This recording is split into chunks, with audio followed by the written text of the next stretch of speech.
আমি এখন ইয়োলো সাপারে এসেছি।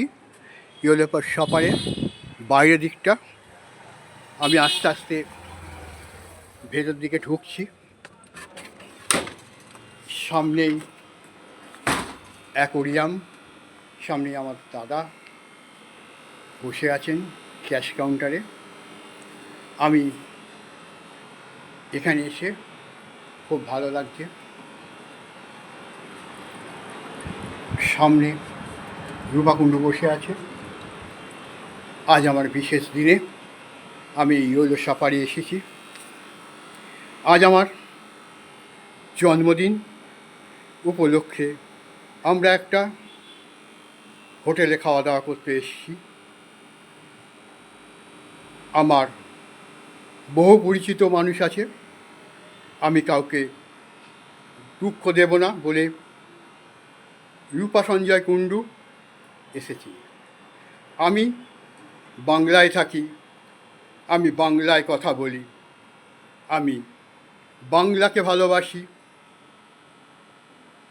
আমার মায়ের ভাষা বাংলা।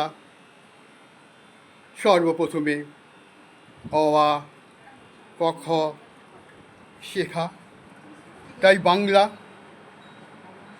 মেনে চলি। আমার জন্মদিনে ছিল 11ই এপ্রিল আর বাংলার 28শে চৈত্র, তাই বাংলাকে মেনে চলি।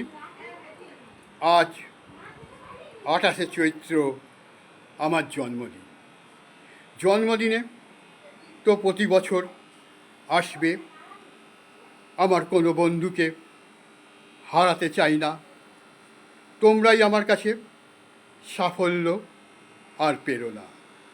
হারিয়ে যেও না, একটু পাশে থেকো, যেন 28 থেকে 29 হয়, কিন্তু 28 থেকে 27 না হয়, আর কমে না যায়।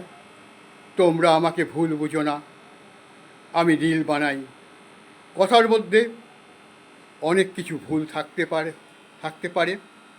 ভুল হলে আমাকে মার্জনা করিবেন। আমার জন্মদিনে যারা আমাকে শুভেচ্ছা জানিয়েছেন, আমি সকল বন্ধুদের, বড়দের আমার প্রণাম ও আমার সমবয়সীদের আমার শুভেচ্ছা। ছোটদের বলি, তোমরা আমার সন্তান তুল্য।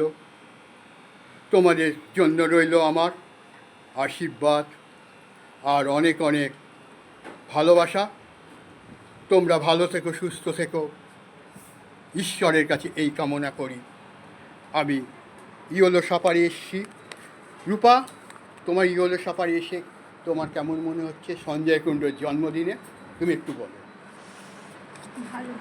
তুমি খাবারের অর্ডার করে দিয়েছো? হ্যাঁ, আমরা খাবারের অর্ডার করে দিয়েছি, এখনও খাবার আসেনি। আমি সঞ্জয় কুণ্ডু আপনাদেরকে সকলকে আমার শুভেচ্ছা ও অভিনন্দন জানাই। নমস্কার।